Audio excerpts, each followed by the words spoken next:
The X Zone Radio Show with Rob McConnell is largely an opinion talk show. All opinions, comments, or statements of fact expressed by Rob McConnell's guests are strictly their own and are not to be construed as those of the X Zone Radio Show or endorsed in any manner by Rob McConnell, Relmar McConnell Media Company, the X Zone Broadcast Network, its affiliated networks, stations, employees, or advertisers.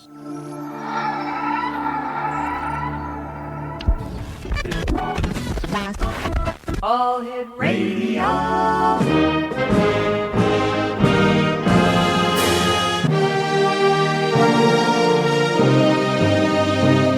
Welcome to the X Zone, a place where fact is fiction and fiction is reality. Now, here's your host, Rob McConnell.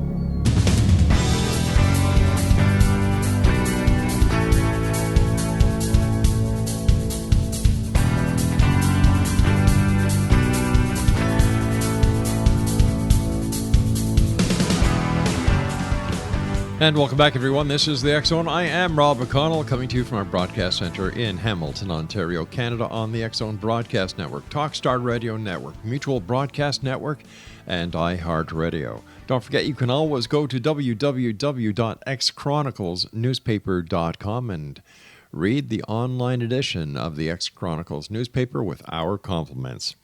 My guest this hour is GARE Allen, and he is the author of 13 books, including the Amazon bestseller, The Dead, A Paranormal Story. GARE attended the Metaphysical Academy in Tampa, Florida during the mid-1900s, which later inspired his series of short stories, 7 Lessons. The collection chronicles GARE's otherworldly experiences with reincarnation, astral projection, channeling, and divination. In 1999, GARE purchased a home that he soon found to be haunted by its former occupant. In his free time, GARE is an advocate of animal welfare and has donated his time and book royalties to assist local animal adoption agencies. Joining me now is GARE Allen. And GARE, welcome to the X Zone, and congratulations on your work with animals. Hey, thank you very much. Thank you for having me on the show. And I don't know what I'd do without dogs in my life. I think a lot of our listeners would agree with that. Hey, listen, I've got to tell you something. One of the tenures that I did working for Relmar was as the Director of Communications for the SPCA. So my hat is off to you and everyone who does a lot of great work to help our 4-pod furry little friends. Absolutely. GARE, tell me about why you got into writing about the paranormal, investigating the paranormal, going to the Metaphysical Academy in Tampa. First of all, let me get you to explain to our audience what the paranormal is. So for me, the paranormal actually is under the metaphysical umbrella. And metaphysical is anything above, beyond, or transcending the physical. And the paranormal obviously fits within that definition. And I think the metaphysical, we tend to go inward, and we look at divination and psychic ability and reincarnation, whereas the paranormal, we go outside of ourselves when we look outside for spirits or something, maybe a dimension or another world outside of our own. And I think a lot of us are just naturally drawn to it. We're inherent explorers, and we want to learn more about life, and we ask the questions of why we're here, and to find things that are outside of our normal reality, I think can only help us define our own. So I think that we had that natural draw to that. Can you tell us about your first paranormal experience? Sure. I was 12 years old, and I was my bedroom was at the top of the stairs, and I had gone to bed, and the family dog was laying at the end of my bed. And I was only lying there for a few moments, and suddenly my bed just levitated, and it probably lifted just a few inches off the floor. It wobbled slightly and then just fell hard back down. And my dog jumped off the bed. My limbs moved, giving me confirmation that, something did actually happen. Yeah. And just then, my older brother was coming up the stairs, and he poked his head in the door, and he said, "What was that noise?" And there was, no other, there was TV wasn't on, radio wasn't on, there was no other anything making any noise. And I just was probably white with terror. I just didn't say anything, and he wandered off. And that was the first time I had anything, and that scared me. And that scared me pretty badly. But it also gave me an interest later on in life to start pursuing those things. How many paranormal experiences have you had in total? Oh, my gosh. When in the mid-'90s and my 20s, I started studying metaphysics, and I couldn't get enough reincarnation and divination. And then in 1999, I bought a house and found out that on the day I was moving in that the former occupant had actually committed suicide within the house. And to this day, I still have occurrences in the home from that individual, or from a ghost who I assume is that individual. So I've had just dozens over the years. So what kind of occurrences do you have in your home? So in the beginning, it was mostly missing things. Things would just, constantly just vanish and never reappear. One night I was sitting at the computer and I didn't have a ceiling fan on. The air conditioner wasn't on, and suddenly the vertical blinds to the right of me, just like somebody had taken their hand and just hit them as hard as they could, and they just swung back and forth until they settled into place. And at the time I had a black lab, and he jumped up and just couldn't stop barking at the blinds. And that was the blinds were literally like 3 feet to my right at the time. So I was never harmed, but I did have an incident where I was touched, and that scared me. So I was very excited, actually, to have paranormal activity. It's exciting to have blinds move and things disappear. But unfortunately, one night I was lying in bed, and I was very agitated. I couldn't get to sleep. And I was lying on my side, and I had my shirt off. And I felt 2 fingers. Not only did they touch my ribs, but they pushed me so much that my body rocked. And I turned suddenly out of fear, more like I jumped out of the bed out of fear. And there was a full-bodied apparition of what appeared to be, I call it a demon. It was an individual with a burnt face with yellow eyes, and it ran out of my room down to the front of the house into the front guest room, which is where, incidentally, the individual who lived here had committed suicide. And I got confirmation I had 3 dogs at the time, right. And all 3 dogs jumped up and chased this thing down the hallway and into the front bedroom. Would not leave that front bedroom. Let me ask you a question. Why do you still live there? So I reached out to a modern-day shaman to help get rid of the evil demon, because so let me back up a little bit. When the individual was found and he committed suicide, there was an altar, and he had been practicing something that was, I'm not sure what it was. It was described along the lines of voodoo or Santeria. Right. And I believe the demon-type entity that I encountered was a result of that. So I did have the house cleansed.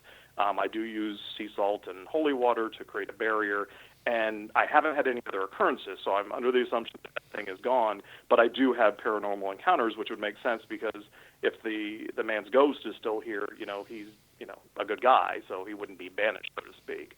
So that kind of makes sense. So other than that, there hasn't been anything egregious, just more mischievous. What made you decide to sit down and write your experiences in The Dead, a true paranormal story? I had so many experiences, and I talked to so many people, and I actually studied divination, so I read tarot for a little while, and you probably know that if you read tarot or can read palms, that you're a hit at any party, and you start to get a line that forms pretty quickly. And people would ask questions, and and they talk about dreams they had, or when they had seen a ghost, and so people would ask me about my experiences, and I had actively pursued researching the paranormal and metaphysics. So I said, let me just go ahead and put this, pen to paper. And so I wrote 7 short stories, and they're in a collection called 7 Lessons, and they chronicle my experiences through the 90s and through all the way up into the mid-2000s. And it was sort of my attempt at Metaphysics 101. So each book deals with a different subject matter, whether it's divination or regressions and reincarnation, astral projection, that sort of thing. Why do you think in the year 2018 there's such an interest in the paranormal? I think we're at the point where we're like, we always think, there's got to be more to life, and the world's become so automatic with technology that we all are, and we become more isolated, and because we're home more, in front of computers more, and I think we're all withdrawing within ourselves, which isn't a terrible thing, because we're asking questions like, what else is there? And there has to be something else. And I think at this point, it's like, there's enough proof out there. There's enough evidence. There's enough stories. There's enough, 50, 60% of the people have seen a ghost, or 70% have seen a UFO. And, the numbers are so large, and people are like, you know what? Sure. As we evolve and mature and grow, I think our minds expand to say, you know what? Even if I don't believe in it, I believe there's a possibility of it. And I think once you open up to those things, then you start to see them and you start to experience those things. So are you a proponent of UFOs as well? I haven't had... I had one experience that I believe was... so I absolutely believe that the aliens exist, and I'm not sure what the deal is. I'm not sure if they have a deal with our government or if they're just very good at staying hidden, but it makes perfect sense to me that they haven't shown themselves, because if an aircraft or a UFO would have landed tomorrow, there's 1,000 different reactions our species would give that alien race, and some of it good and some of it not good. And I just can't imagine they would want to come down and create that kind of chaos. They'd be rejected, they'd be, adored, and everything in between. So I absolutely believe they exist, but, if you watch Star Trek, they have that prime directive where they don't interfere, with a species and their natural evolution. And I think that's absolutely applicable in that situation. All right, Gary, stand by. You and I have to take our break. Exonation. Whoops, daisies. Our guest this hour is GARE Allen, and his website is GAREALLEN. That's GareAllen.com. And GARE and I will be back on the other side of this break as we continue here in the X Zone from our broadcast center in Hamilton, Ontario, Canada. Don't go away.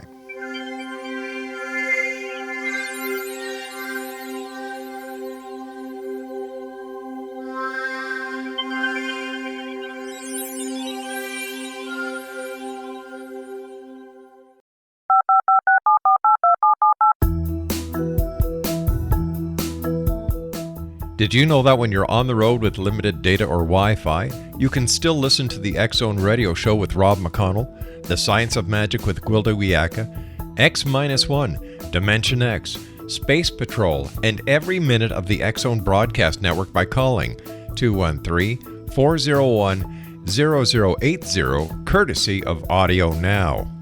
No smartphone, app, or internet needed. It saves your data plan, and it's free if you have unlimited minutes. Call 213-401-0080 to listen on any phone, anytime, anywhere. Remember, 213-401-0080 for the best of the paranormal, parapsychology, and sci-fi radio programming anywhere, 24/7, 365. You have heard of the X Zone? Now watch it on Simul TV, plus 500 video games, live TV channels, free video on demand, worldwide, and more. Does this sound like tomorrow's television? Well, it is, but you can have it today, right now. It is Simul TV. Simul TV offers what the others only wish they could provide. 15 exclusive channels like X Zone, sci-fi, and horror. We are worldwide. No other provider offers that. 500 built-in video games. No need to have an extra expensive system. We have them included. Free video on demand. Live streaming events from around the world. Interactive online network, and much more. Tomorrow's TV today. Simul TV. Sound too good to be true? Well, it's not. You can have Simul TV today. Sign up at simultv.com. Do it today.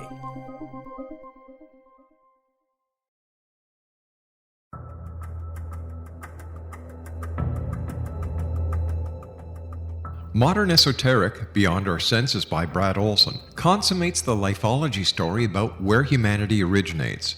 It is the lost continents, the primitive wisdom, the mythos of creation, and the rethinking of ancient history as we are taught in academia. There is much more to the story than what we have been told. As this is the first book in the Esoteric series, Modern Esoteric starts at the beginning of time and accelerates up to this modern age. Future Esoteric is book 2 in the series and takes a forward-looking position ahead of today with an open and honest examination of the ET issue and various unexplained phenomena. To discover the writings of author Brad Olson, visit www.bradolson.com. That's www.bradolson.com.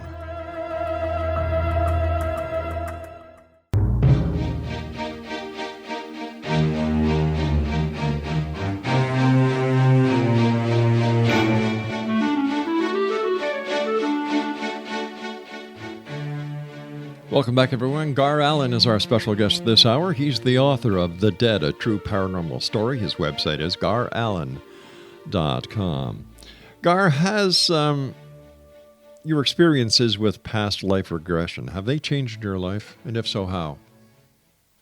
They have, in a couple different ways. I had one incarnation where well, let me back up a little bit. When all throughout my childhood and early adulthood, I could never sleep with covers on my legs. I got very claustrophobic. And I had regressed back to a past lifetime where I was in a wheelchair for about 11 years as a result of a motorcycle accident. And once I came out of that and actually had a dream about the lifetime in pretty vivid detail, that claustrophobia completely went away. And I thought that was just so amazing, and it's no different than if you were to regress back to your early childhood to a trauma and help release, a phobia or a fear that you have, in your current incarnation. And then I had another exciting moment where, my mother was never very much into the paranormal, but she was more of a, secular person. But we were talking about dreams one day, and I had this recurring dream where I was a Native American and I was on a horse, and I had pulled my bow and arrow back, and I was getting ready to shoot this little girl on a wagon, and all around her were the rest of the wagon trail had been slaughtered by these Native Americans. And I'd never told anybody about it, but it came to mind one day, and I asked my mom, "Hey, have you ever had any recurring dream?" She said, "Yeah, I had a dream where I was a little girl, and this Indian is pulling a bow and arrow back, oh my gosh, getting ready to shoot me." And she always woke up before the arrow was released, and I would always wake up before I released the arrow. And I didn't tell her my side of the dream, and she's passed. Unfortunately, I wish I had. But the chills that went down my spine, and I just knew that it was a shared lifetime. I can only imagine. My gosh. What are some of the most frightening paranormal experiences that you yourself have had? So I think, the yellow-eyed demon definitely rates at the top there. But I did have several experiences where a psychic friend of mine, was channeling their spirit guide for me. And I had gone through channeling sessions before where people would repeat, the words in their head. In this instance, he was actually taken over by his spirit guide. His physical body was taken over, and it was a woman taking over a man's body. And the feeling in the room, and to hear a woman come through, and the woman's mannerisms through the body of this man was just chilling, but at the same time completely peaceful. And I kept waiting for him to break character. I kept waiting for him to say, "Gotcha." And as I watched and the spirit guide talked, it was only about a 10-minute session. And at the very end, as if sensing, that I wasn't believing what was going on, she relayed to me a dream I had the night before that I had not told anybody, and obviously had a connection to my subconscious. And I knew that it was real, and that was intense, but it was terrifying, like I said, at the same time. But there was a sense of peace attached to it as well, because her intentions were absolutely, benevolent. So how has your interest in the paranormal, has it enriched your life, and if so, how? Yeah, absolutely. I ask a lot of questions. I'm a left-brain analytical kind of guy, and I wrote The Dead. The Dead is literally everything that happened to me I begin with my bed levitating at 12 years old, that's chapter 1, all the way to 2014. And I wrote it as not only just chronicling my experiences, but how I see the events of my life through that paranormal lens, so to speak. And, my mother passing was a horrible experience for me, but at the same time, I was able to see it through a paranormal perspective, in that I believe that there's peace on the other side, and that we do move on, and we do continue to exist. And that gave me hope, and that gave me a great relief that she was, continuing to be her. She didn't just stop, being and, existing. And what happened was, after about 6 months, I started to worry. I said, what is it like on the other side? We see ghosts and we have impressions, but are they okay? I mean, there's demons over there too, right? We've all seen bad ghosts and poltergeists. So are the ghosts that haven't crossed over or that we encounter, are they in danger? Are they having a bad time? What's it like? And so I worried that, oh my gosh, is my mother okay on the other side?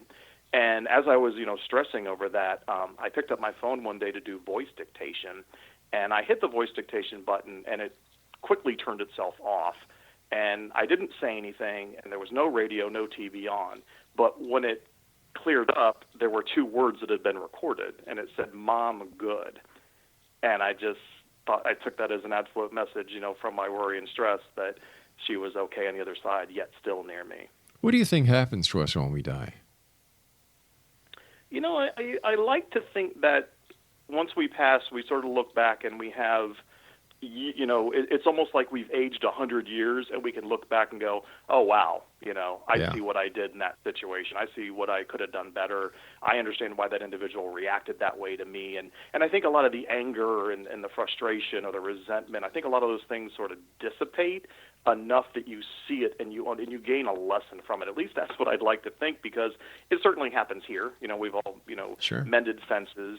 And I think on the other side, there is none of that. I don't think in pure spirit form, I don't think there is that guilt and hatred. And so that's why we're here. We're coming here to experience those things and to learn about the opposite of those things. And so you have to experience the opposite to get and understand the other side of it. And in that vein, I remember thinking, okay, why on earth would I draw in or have a demon appear in my home, especially in my bedroom? Mm-hmm. That's one of the most intimate places in the house. I mean, you go to your friend's house, you don't go in their bedrooms. Well, I've limits, I've had a few demons in my bedroom in my younger days, but I met them in bars, and what do you expect? Yeah, right. So you look at that, and I'm like, oh my gosh, why would I draw in something so horrible? And I thought, well, if not only to appreciate, the spirit guides, which would be our perception of the opposite of it. So, the opposite of something only helps define the, its other thing. At least that's how I look at that. So, again, I kind of take things through my left brain and try and define things like that. What about angels? What is your opinion or your take on angels? I think a lot of times they are our spirit guides or our guardian angels. I mean, I made contact with my spirit guide many years ago. So I don't know. They're obviously very loving, and they feel warm, and we sense them, in times when we certainly need them. My mother, short time before she passed, and again, she was not in a metaphysics or paranormal, very grounded individual. I went to her house, and I think it was the same day we had the conversation about the dream, but she was just wide-eyed, and she said, you're not going to believe what happened. I got up, and it was very early in the morning, and she looked outside, and she swore that there was an angel just sitting on the moon, just smiling at her, and she couldn't describe how loving and peaceful the experience was and the expression on the angel's face. And something in the pit of my stomach told me that was a reassurance to her that, something was coming, which I assumed, was her passing. Right. And it ended up being that. And she, but she took pleasure from it and peace from it, even though I don't think she truly defined, the meaning behind it. But for her to say that happened, I mean, then I absolutely believe, she saw something. Has your mom come to you in dream? She had, I had a wonderful dream when she passed, and I was my mother's caretaker for many years, and my mother grew up on the beach, and, she was younger, she had a convertible, and, oh, wow. And so later in life, when I had a convertible, we'd drive around, but she'd later be like, I'll put the top up, my hair's going to get messed up, and, but she was a lot of fun, and in the dream, I was packing up food for her, I was packing her up in a convertible. I put her cat in a carrier, and I put it next to the seat to her, and I was saying goodbye to her, and she drove, and we were in the house we grew up in, that I grew up in when I was very young, and she drove off down the street, and then she reversed back and came back and asked me to put the top up one last time, so her hair wouldn't get messed up. And when I woke up, I was just like, oh my God, what an amazing, goodbye, and, sad but wonderful at the same time. And I had lost a very good friend of mine, and unfortunately I was super sick, and I could not fly up to the funeral up in Pennsylvania. But the next night I had a wonderful dream where he came and just gave me a big hug goodbye. Oh, wow. So I think a lot of times we connect with each other in the subconscious, when we sleep, for sure. Well, I guess we never say goodbye. It's kind of so long. And my interpretation of death, how I see it is on this side of the veil, we're caterpillars. And as we progress towards the end, we start spinning our cocoon.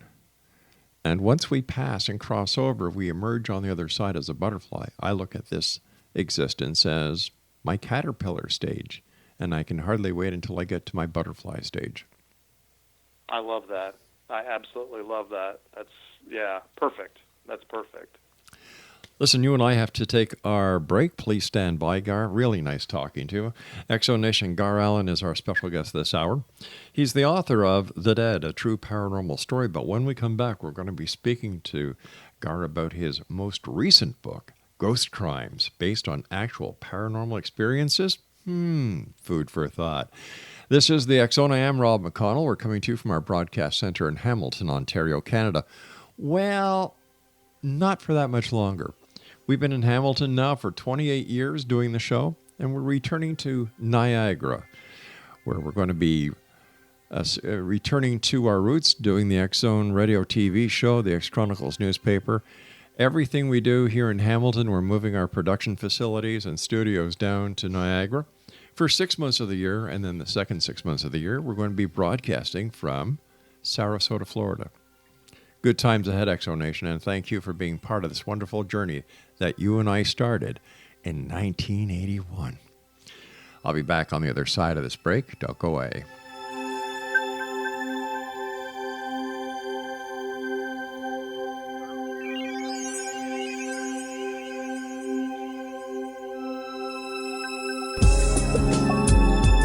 From our broadcast studios in Hamilton, Ontario, Canada, to the world and beyond, you're watching the X Zone Broadcast Network, www.xzbn.net.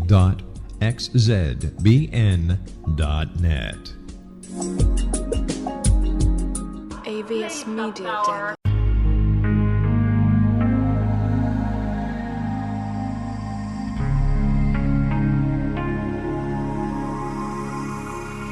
The scientist and the mystic have been on an age-old, relentless search with one thing in common. They seek truth. Their paths converge in the 40,000-year-old practice of shamanism, an ancient science delving to the quantum level of life, facilitating healing, manifestation, and evolution. I'm Gwilda Wiyaka, the founder and director of Path Home Shamanic Arts School, a unique Colorado State certified occupational school, training shamanic practitioners and teachers. We also provide classes for empowering personal lives through shamanism. Our certification classes are in week-long segments enabling international participation, and online classes and long-distance shamanic healing sessions are available. Come discover the science of magic in the limitless world of shamanism. www.findyourpathhome.com.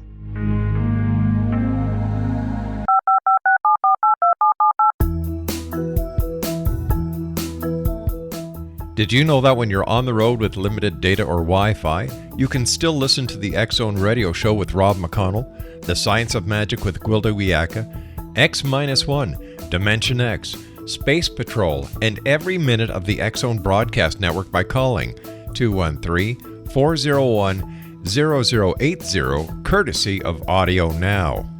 No smartphone, app, or internet needed. It saves your data plan, and it's free if you have unlimited minutes. Call 213-401-0080 to listen on any phone, anytime, anywhere. Remember 213-401-0080 for the best of the paranormal, parapsychology, and sci-fi radio programming anywhere, 24/7, 365.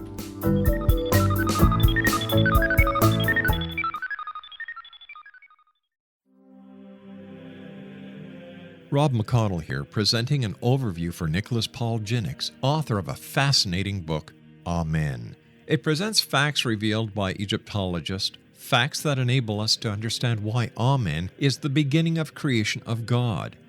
It provides recommendations for religious leaders of the major religions to unify their beliefs and teach the Word of God. Love one another.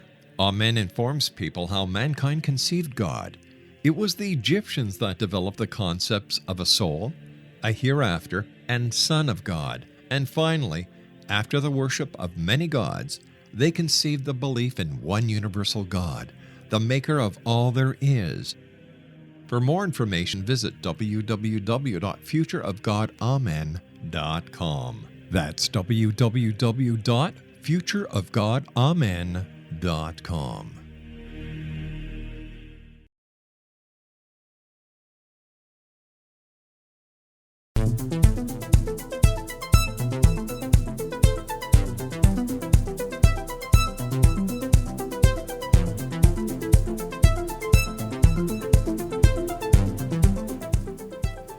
GARE Allen is our special guest this hour, Exonation, www.gareallen.com. And Gary, in your opinion, what is the first step anyone should take when deciding to become interested and learn more about the paranormal within the realm of the metaphysical?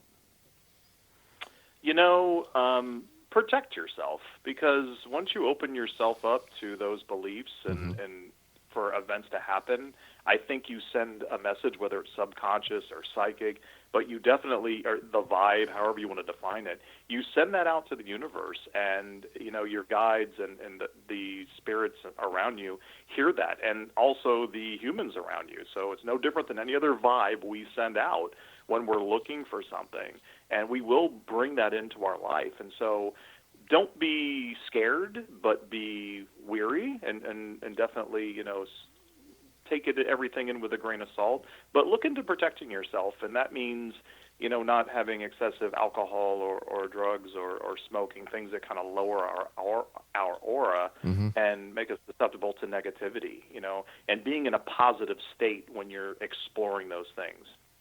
That'd be my best advice. Why is it that a lot of people who have encounters with ghosts have them in hotels, restaurants, and bars? So I think it's so transient, and so they know that there's going to be a lot of people there. And when we go, I traveled many years, and as a regional manager in retail, and spent 3-4 nights each week in a hotel.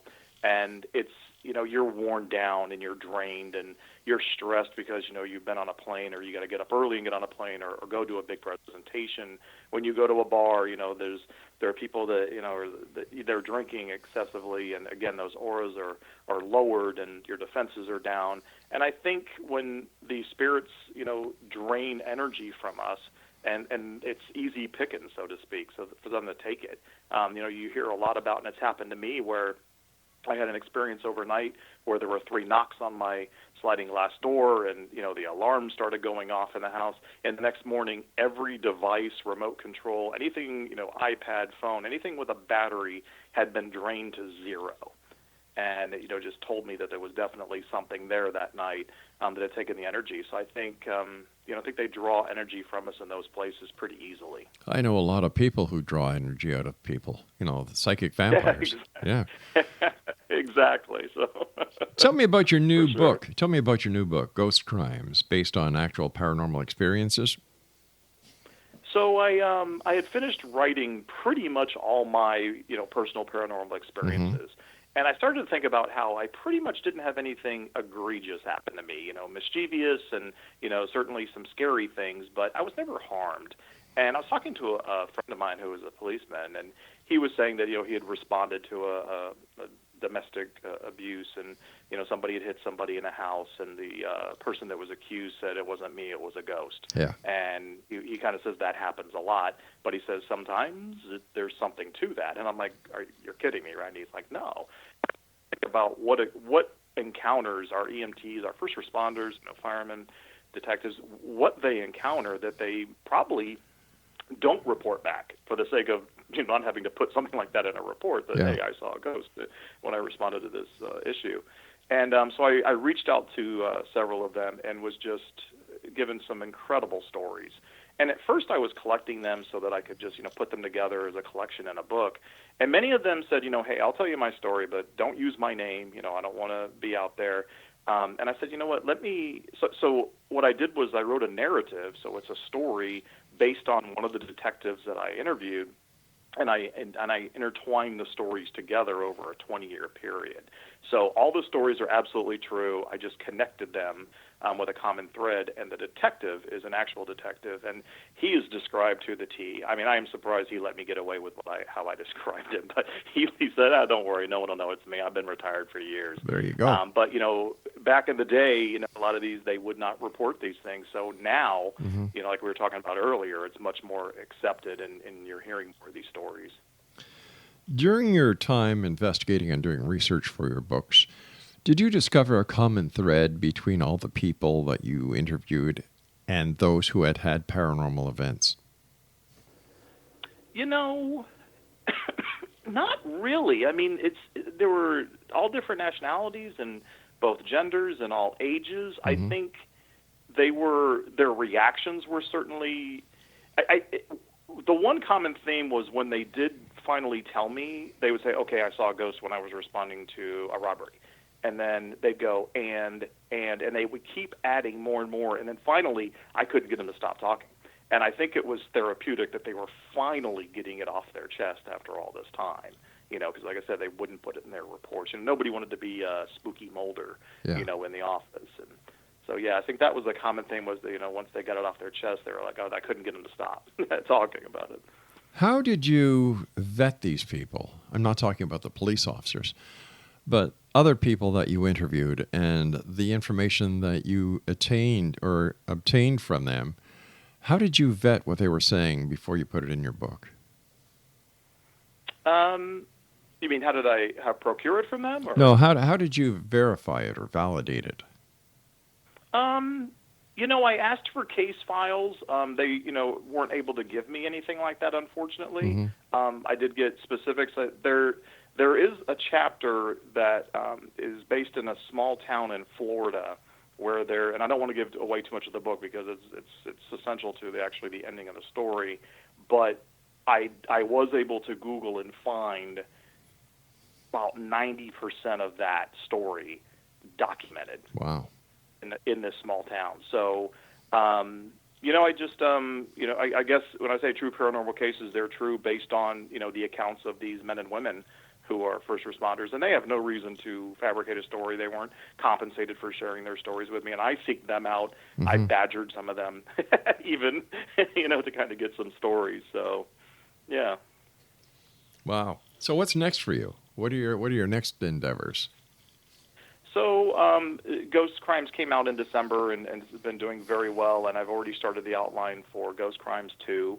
But I was recently had a great experience where a friend of mine filmed a movie, and being a regional manager for so many years, there was a small part for a restaurant manager, and so I was able to tip my toe into acting for the first time ever, and I'm pretty sure I was awful, Rob, but I had an absolute blast doing it. It was so much fun.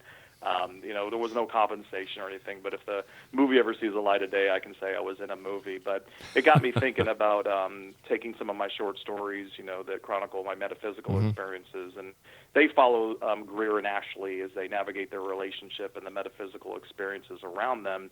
And I'm going to write a screenplay based on the first two books combined. So that's actually my next endeavor, and with a little luck, maybe one day I'll see, my life experiences, told through a story on a screen. Earlier you said people who are getting into the paranormal should learn how to protect themselves. How do they do that? So you definitely want to remain positive. You draw in what you project out. And, it's, they say opposites attract, in the metaphysical world, it's like attracts like. So if you're in a bad mood, you're probably going to attract somebody else in a bad mood, and they're just going to feed it. And we love to feed each other's anger and frustration, when we're in those states. So I think if you're in a negative state or looking, and angry, that you're going to draw that kind of energy in from the other side also. So meditation, and I think chakra alignment is one of the first things I did. And those of you who don't know, there's 7 chakras that are aligned along your spinal cord, and they each resonate with a different part of your body, and they regulate different organs, but they also regulate different emotions and attitudes. The very top chakra will connect you out to the universe, and your base chakra will connect you to the earth and ground you. So when they're aligned, your aura is sort of supercharged, and you're resistant. You're sort of wearing an armor, so to speak. So many things will just kind of bounce off of you, and having an open mind and not being overly emotional one way or the other. Some people take it a step further, and burning incense and light candles, and like I said, the outside of my house is sea salt and holy water, just as a spiritual barrier. You know what? It can't hurt. That's how I look at that. How does the participation of someone into the realm of the metaphysical actually, does it work with their religious beliefs, or does it work against their religious beliefs, or two separate ballparks?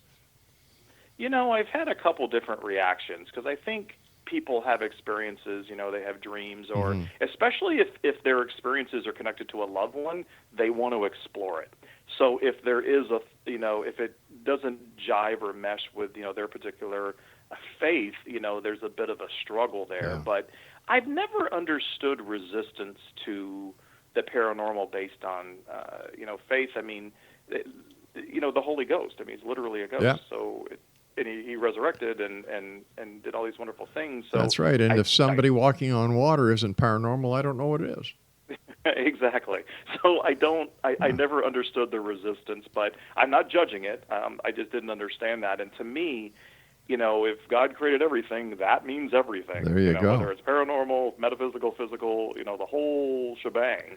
So I just, and we only get glimpses, and I think for some reason things are set up that we're just getting these tiny glimpses of the other side. And, and as much as we've gotten and as much as we've recorded and with all our devices, we still, I'm not sure, because let's face it, our primary sense is sight, and we have to see it to believe. And if we don't see it, and once we see something, then we want to touch it. Well, we usually don't see the paranormal, and if you do, you certainly don't get to touch it very often. So that's right. And in the words... it's very easy for us to dismiss it as not being real. So I think we're constantly trying to convince ourselves, GARE, we've got to take a break. Please stand by. Exonation. Okay. GARE Allen is our guest, and we'll be back on the other side of this break. But don't forget, in the words of the Borg, resistance is futile. We'll be back on the other side of this break. My name is Rob McConnell. This is the X Zone. Don't go away.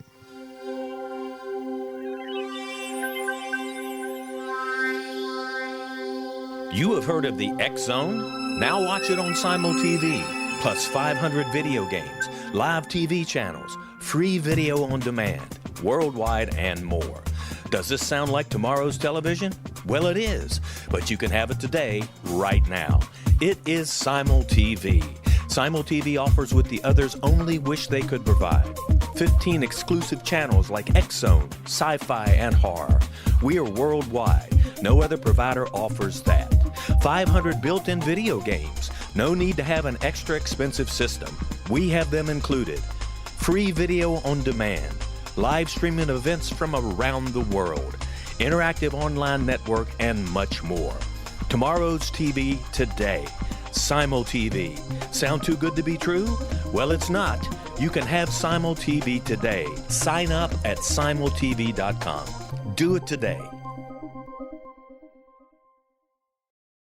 The new nonfiction book, Razor of Madness, is similar to cult movies like Clockwork Orange, Dragon's Tattoo, or The Other Side of Hell. Wayne Morin Jr. and Thomas Lee Howell expose widespread and systematic deficiencies in this thought-provoking tell-all novel. Mind control rages among scholars in law schools. Human rights are ignored while thought reform and mental manipulation are accepted practices used as behavior modification. Dr. Louis Jolyon West comes to mind.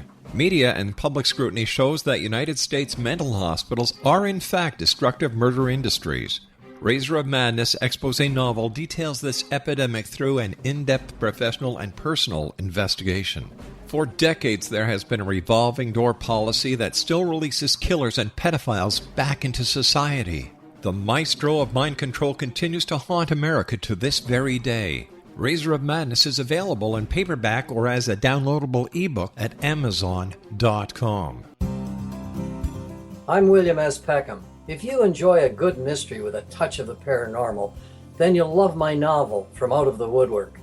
It's the story of a young Toronto contractor, Sean Kennedy, who buys derelict homes, guts them, and turns them into multifamily dwellings. Slums just waiting to happen. When Sean buys 29 Livery Lane, the house fights back. Former owners unexpectedly come out of the woodwork as he starts the destruction. The apparitions come to him when he touches old books, reads hidden letters, rummages through old boxes, finds a locket, or reads a discovered manuscript of a murder mystery. From Out of the Woodwork will take you from 1899 to the horror of the World Trade Center, September 11, 2001. Check out From Out of the Woodwork on my website, www.williamspeckham.com.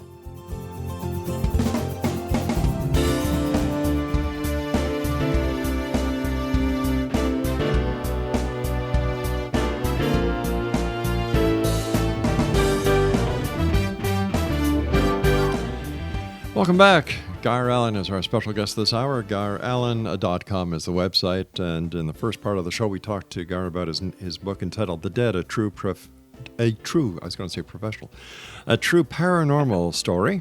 And we also talked in the second part of the show about his new book that's out there, Ghost Crimes, based on actual paranormal experiences. First of all, GARE, thanks very much for coming on the show. Great having you with us. Do you go out on ghost hunting or ghost research groups with groups looking for ghosts, goblins, and things that go bump in the night? I do not. I'm not a ghost hunter. Many friends who are. I have when I do go to homes or new places, I definitely open myself up to sense what's around me. So on occasion, someone will say, I think I have a ghost in my house. And if I happen to be at their home, I'll say, okay, don't tell me anything. And I'll try and sense what's there and, kind of pick up on some energy. But, I think I've got my hands full with my guy here. He's definitely connected to the house. And so I wonder sometimes. I have a friend of mine, author friend of mine, Joni Mahan, who is a ghost hunter, and she's always bringing ghosts home with her constantly from her ghost hunts and investigations. And no, I'm okay with the one I have at home for now. Wow. Why doesn't she do something to protect herself or shield herself that she doesn't bring all these ghosts home? Or does she like bringing ghosts home? Hey, honey, look what I brought home, a ghost. No, I mean, she does. She said she wears the amulets and she does things and she says prayers. And again, I think when a spirit is positive and loving and peaceful, that they're allowed into our space because they resonate with our energy. So I don't think she brings home anything malevolent, but they can sense that she senses them, and they're like, oh good, someone can see me or someone sense me, and maybe they're lonely. I always wonder what their perspective is. And the individual who had taken his life in my house in 1999, does he still see it the way it was decorated when he had it? Because if I renovate or paint a wall or even put a Christmas tree up, the activity just goes through the roof. He does not like renovations and changes. So I wondered about that, if he still sees it the way it was when he lived here, in the late 1990s. Have you ever asked him? I tried to make contact. I knew his name and I Googled some things, but he just never really connected with me. And I tried to use devices and the Ouija board. I mean, I tried lots of ways to connect and just did not get any feedback. It was almost like, now there was one instance where right before I moved in, the house was completely empty. I mean, there were no blinds, no ceiling fans. It was just stripped of everything. And a friend of mine, we were hanging, fans and blinds that we had purchased. And I left the house to go to Home Depot to get something. And I came back, and as I came through the front door that was open, he was talking. And I said, who are you talking to? And he turned around and looked at me and looked down the hall at the front bedroom where that man had taken his life.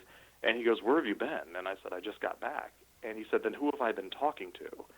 And he had been having a conversation with a muffled. He said it was a muffled voice. He assumed it was me, and he assumed I had one of my masks on, so I didn't inhale dust and everything while we were working. And I said, well, what was the voice saying to you? And you thought it was me. He said, I said, what are you doing? And he said, I'm hanging the blinds. And he was like, why? He said, because you told me to. And the voice just kept wanting to know what he was doing and why he was doing it and why he was in the home. And he thought it was me just messing with him. Well, he must have had a reason for thinking that. Right. Yeah, it was poor guy. Poor guy. He goes, and what's interesting is he had a tool belt on, and he had a Right. hammer on there, and his hammer suddenly was just gone. He said, "Where's my hammer?" Now the house there's nothing in it. It is floor and carpet and a couple ceiling fans we bought and blinds, and it never reappeared. And that was the beginning of just many things that would just disappear. How do you explain that? How do you explain the disappearance of material objects? So, I thought about that, and I'm like, okay. So I started, thinking left brain, and, so there's that, I don't know, belief or thought process or scientific, example where everything, that solidity is not real. It's just everything's vibrating such that it creates the illusion of solidity. But if you change the vibration of something, you change its actual structure. And I think because they're vibrating on a spirit level, that they can transfer that to physical objects. And so the hammer didn't disappear. It was still there. It was just vibrating at different frequencies, so it was existing outside of our physical realm, if that makes sense. What do you think the future holds for paranormal investigations and the research into the unknown? I think it's only going to continue to widen. I think, we're hungry for it. We're looking outside of ourselves, and we want proof. Sometimes when we have beliefs and we don't get confirmation of what we believe, or, again, we crave that, proof. We want to see it to believe it, and we want to see things happen. And I think the more that we see objects, and it's probably only a matter of time before we get intelligent responses. So we're already getting words, we're already getting connections, but, and whether it's, a possession, or a channeling where they come through and explain, who they are and why they're there. But it just seems to getting stronger and stronger. And the more we open up to it, I think that world is going to become more realized. And, there's a thought process out there in the metaphysical world that the earth is, shifting, and its next reality is fourth dimensional reality, where the physical and the metaphysical coexist. With all the, let me just preface this. In my opinion, the internet is the largest septic tank that mankind has ever made, because there's more crap in it than anything else. So how do people who are surfing the net, who are interested in the seeking out the truth when it comes to the metaphysical and the paranormal, how do they best gauge what is real and what is nothing else but honky-donk? I think first you have to listen to other people's experiences, and of course, not everything that you read is true on the internet. We all know that for a fact, but something has to resonate with you. So we've all had a sit down dinner or hanging out with our friends, and someone says, "Oh, I don't think I'm ever going to get married," and someone says, "No, I want to get married, a lot of kids," and someone else says, "Oh, I want to get married, but I'm going to wait a few years." Everybody's got their opinion, and Sure. And one of those opinions resonates with you, and you go, "Yeah, I'm with him." I think like that. That sounds like something that would make me happy.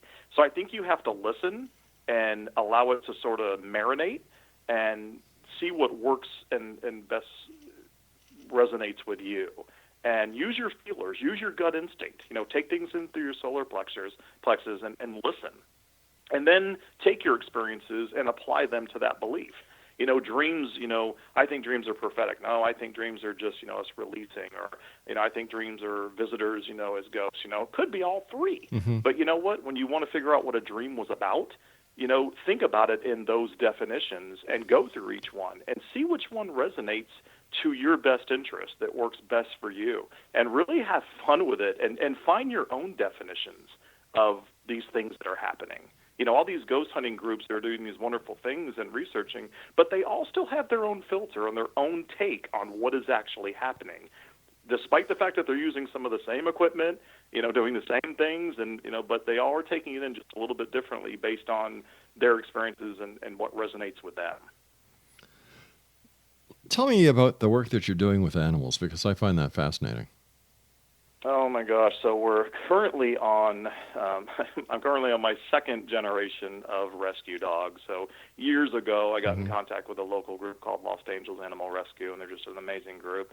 And I just watch these people foster dogs. And when you foster a dog, if you've ever done it, first off, hats off to you. Yeah. I had never done it until a few years ago. I'd adopted many dogs, so I had an opportunity to foster a dog. I just couldn't let this poor animal, not be taken care of.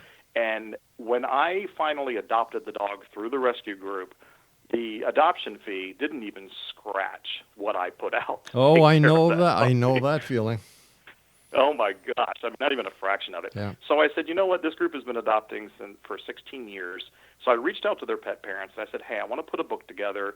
Send me your stories. Send me your pictures. I'll put it together. We'll put it out. We'll raise money, and all the proceeds will go to you guys. And I was inundated with stories and photographs, and put it together and raised a bunch of money for them. And it just, I wish I could do that every month for every group that ever existed out there, just continue to help these folks, help these puppies. So I'm on my second generation of dogs now. They're amazing. But I'm down to 2 dogs. I usually have 3, but I just say that I have room for the third. And, when it's going to happen, it's going to happen, because they seem to find their way, to the right people. Isn't that the truth? Yeah. Animals do. It's amazing. The dog that I fostered, you never think anybody could give it a better home than you, right? So you're like, oh my God, how could I ever give up a dog? Right. But I found the perfect home. It was better than mine. The dog was, is a black-mouthed cur, very hyper. It was a young, active couple who had a black-mouthed cur who needed a friend. So it was just the planets aligned. Oh, wow. And they literally applied like within hours of posting his picture up there. And it just, it couldn't have gone any more perfect. And that's when it was the right thing. So, I had such a new respect for what these adoption groups do for us and for the dogs across the country. Gar, you and I have to say so long for tonight, but I want to thank you so much for coming on the show. It's been a great pleasure talking to you. Continued success in your writing career, and thank you for all the wonderful work that you do for our four-legged little friends. Always, and thank you so much. Great show, Rob, and thanks again for the time. I had a blast. Look forward to having you back on in the future. Absolutely. Thank you. Take care, Gar. Exonation, my guest this hour has been Gar Allen. His website is garallen.com. That's GAREALLEN.com. And we'll be back on the other side of the news at 6.5 minutes past the top of the hour as we continue right here in the X Zone from our broadcast center in Hamilton, Ontario, Canada. Don't go away.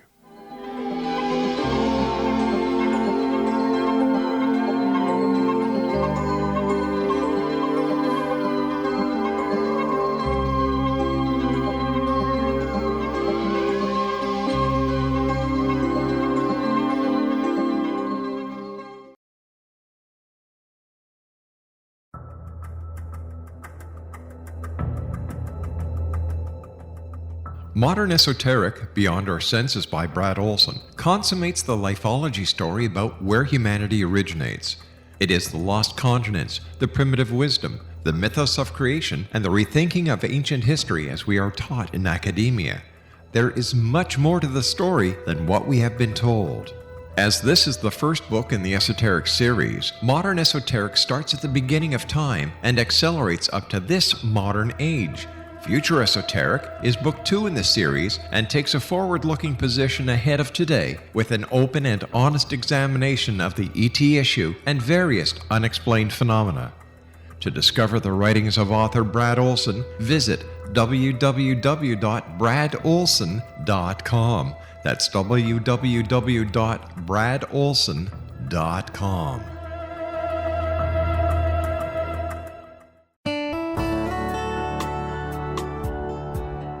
Are you or is someone you know struggling with addictions, depression, anxiety, relationships, low self-esteem, lack of confidence, grief, success, and prosperity?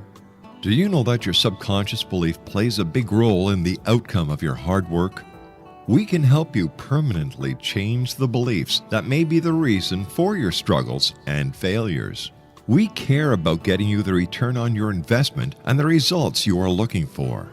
We can help you be free of the limitations of your past and in realizing your highest potential. We work with people by phone and Skype. For more information, visit us at www.ritasoman.com. That's www.ritasoman.com.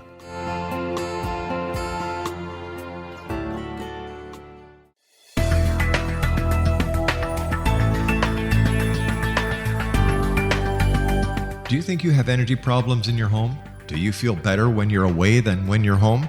Joey Korn is a global leader in the world of dowsing who specializes in personal energy clearing and space clearing. He can help you create an ideal energy environment in your home no matter where you live in the world. Learn about his remote spiritual house cleaning services and much more at www.dowsers.com. You can get Joey's book, Dowsing, A Path to Enlightenment, as well as other dowsing books and tools, Kabbalah books, and Walter Russell books. Joey's work is really amazing. Go to dowsers.com right now. That's DOWSERS.com or call 1-877-DOWSING. That's 1-877-369-7464.